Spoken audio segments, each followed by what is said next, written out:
Hello, everybody. Welcome back. This is the second episode on the Dodge Coronet. A lot of things have happened since the last time I made a video on this car. Um, we put the carburetor back on. We put new oil in.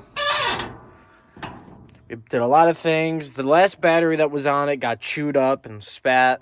So we threw another battery that came out of a semi-truck on it. And a lot of things have happened. There is some pros and cons that did happen to this vehicle. For starters, we welded up the intake manifold and the exhaust manifold, so there is no longer any cracks or any damage to them. We also we pretty much just bought a whole rebuild kit and put it on the carburetor. We changed the oil. We did all that, but now it gets to the cons.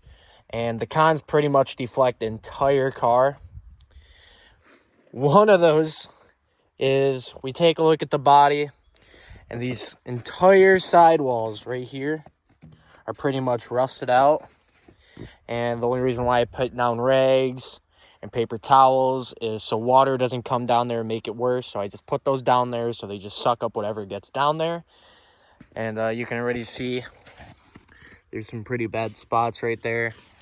The cab mounts are 100% shot on this car, which, I mean, no duh. It was kind of expected for it to happen, considering this car is like 72 years old. And unfortunately, the inline six flathead that is in the car, which was the stock motor that they had in 1952, it blew up. So what we're gonna probably just do is it's not even worth going ahead and rebuilding the engine. It's really not.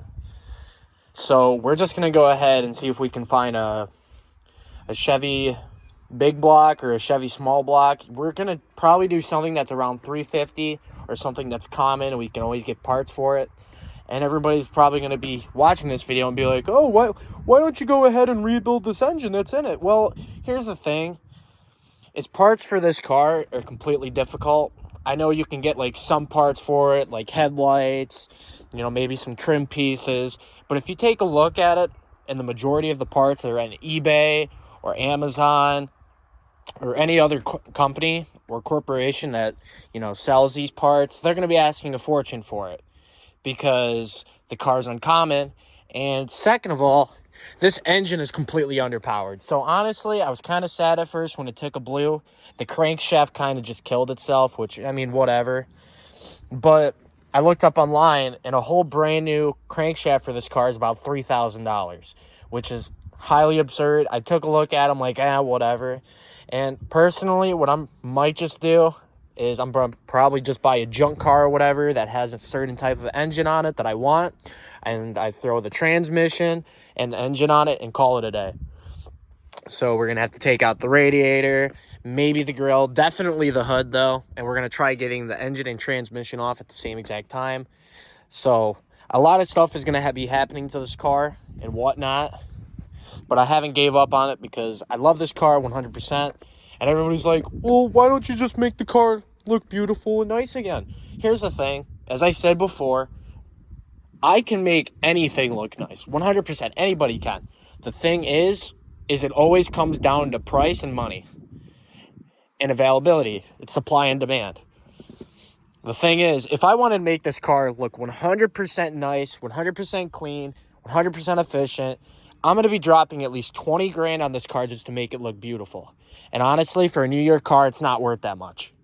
I understand. I bought the thing for about a couple $1,000, but you got to take a look at it. Everything has a price to it. And honestly, even if I wanted to, as I said before, even if I wanted to go put money into that engine, the engine is unreliable for what it is now. Even my Subaru that's sitting right there, it has a way better efficient engine, way faster, more acceleration. And just remember, this car also weighs a lot more than this one. I mean, at one point, this car maybe probably weighed the same amount, but with all this crap that was taken out on the car and whatnot, you're talking about panels, ceiling pretty much. You have so much things that are missing out of this car. It doesn't weigh much. It's more of like a stock car if you think about it. So it's really not worth going ahead and rebuilding the engine as it is. I mean, there's no safety features on this car, and I know some people are probably going to kill me, but if we do put a new engine and transmission into this, I'm going to go get rid of the bench seats, because that's going to be a safety hazard if we throw a better, more reliable, an engine that pretty much gives out more torque and acceleration. It's not worth having bench seats, especially with it having no seat belts, no airbags. I don't care too much about the airbags on this car. I really don't. But if I have actual racing seats with a harness and everything, then I'm happy. But, I mean, for the most part, I mean, the car's all there.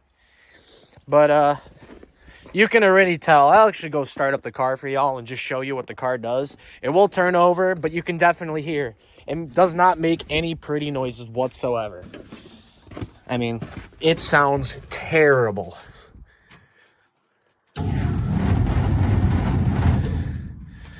I mean, you can already start from the shot. I mean, it's gone. That engine said goodbye.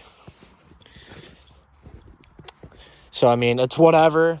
Luckily, we didn't find too much metal chunks on it or whatnot. It was more of like very, very tiny, flaky stuff that you can pretty much squeeze in your hand or whatnot and just disintegrates. So that's really good. But, I mean, even then, I don't care, you know. It's what happens, you know. That's how life is. But, yeah, whatever. If it gets a bigger engine and a bigger transmission and more little funny fun stuff, then, you know, I'm happy in the end. I mean, whatever.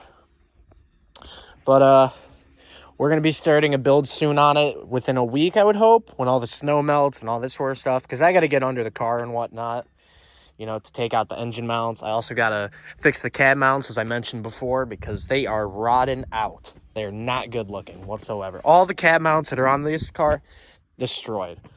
Pretty much disintegrated, as a typical New York vehicle would do. But, you know, I just decided to go ahead and, you know, tell you guys what's happening with the vehicle, since you guys haven't seen it in a very long time. I know certain people wanted to go ahead and see this car and make a new video. I got people, you know, some of my friends who are like, hey, why don't you go post another video about this car, you know? So I'm finally doing it. I know it's been a very long time, but, you know, blame New York weather. That's all I'm going to say. I also got other things going on, so, I mean, but for the most part, you know, this thing's all going to be taken care of. And what I might just do, instead of just buying a engine and a transmission, because I know you can do it on Facebook or whatnot, and people are going to be asking maybe $1,000 for an engine and transmission, depending on which one you get. As I said before, I'm going to probably just get a junk car and then pull the engine and transmission out of it. I don't care about the body or whatnot. I really don't. The only thing I care about is if it has a running engine and a running, you know, driving transmission. An operating one whatsoever. So, you know, I know a lot of people want to see this car in action. So, you know, let's go do it. Let's have a little fun. But if anybody wants an inline-six flathead that's blown up, let me know. $300 and it's yours. I'll even throw in the transmission that's on it, because it's kind of useless. But, but yeah, I mean, that's pretty much what it is right now. I also took off the extra horn that was on it. I don't know if I showed y'all or not. I have no idea if I made a video on that or not. But there was a horn that was once chilling right here. You could see the mount on it kind of fell off. More like killed itself anyways. But these were the two original ones that were there.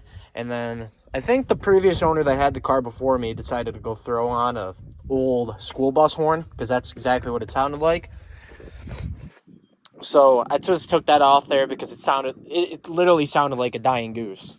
So, I mean, I just decided to keep it original and not make it sound like a dying seagull or a dying goose. So it actually sounds really, really nice now. I like it. It sounds classic. It sounds smooth, you know? I mean, you can't get much better than that. But I also had to go take out all the snow and shovel it off the car because, well, as I said before, and as I'm always going to say, New York weather.